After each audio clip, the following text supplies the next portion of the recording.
مجھے سرے راہ ایک بوڑھا ملا، وہ دانے بون رہا تھا اور میں نے دیکھا کہ اس کا ہاتھ بھی کام نہیں کر رہا. میں نے کہا بابا جی اس عمر میں بھی کام کرتے ہو؟ تو وہ بوڑھا مجھے کہتا ہے کہ مولوی صاحب میرا پتر 14ویں کلاس میں پڑھتا ہے. اور ان کا پیار تو دیکھو بھائی، ہمارے لیے ہارے. لیکن سب افسوس دوستو، ناراض نہ ہوئیے گا، جب ہم بڑے ہوئے نا تو والدین خود کو چھوٹا محسوس کرنے لگے. اب بیٹا باپ کا تعارف کراتے ہوئے بھی شرماتا ہے. میں اس بوڑھے کو کبھی بھی نہیں بھول سکتا جس نے محنت مزدوری کر کے اپنے بیٹے کو بڑا انسان بنایا، لیکن وہ بڑا نہ بنا، جانور بنا.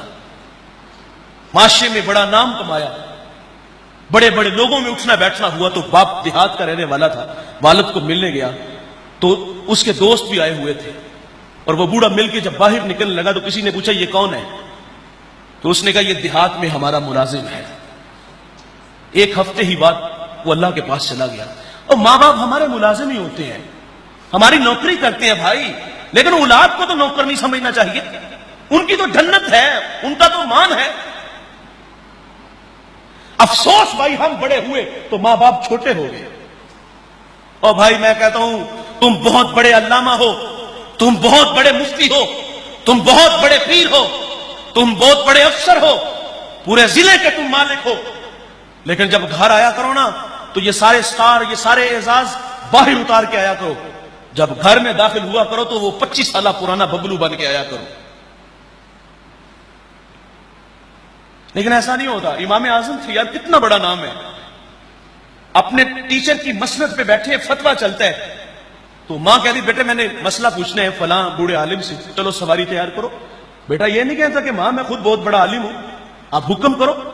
وہی بچپنے کی معصومیت لے آتے، سواری تیار کرتے، ماں کو بٹھاتے اور اس عالم کے پاس لے جاتے. لیکن افسوس کہ یار ہم بڑے ہوئے تو ہم نے ماں باپ کو چھوٹا کر دیا. ہمارے لیے انہوں نے کتنی محنت کی. ماں ساری ساری رات سلائی مشین چلا رہی ہے، گھر میں فٹ بال سی رہی ہے، کئی بار اس کا ہاتھ زخمی ہوا.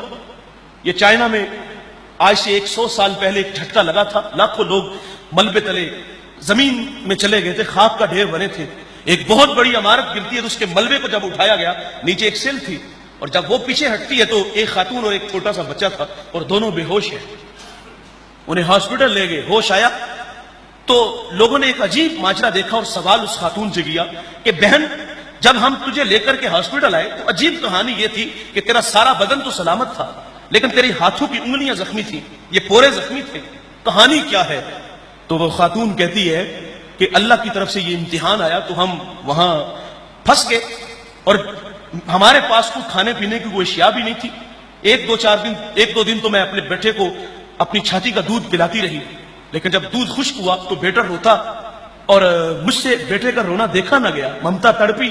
تو وہ خاتون کہتی میں اپنی انگلیوں کو چباتی، اپنی انگلیوں کو کاٹتی، خون نکلتا تو میں اپنے بیٹے کے منہ میں انگلی رکھ دیتا. اور تمہیں اپنا خون دے رہی ہے ماں،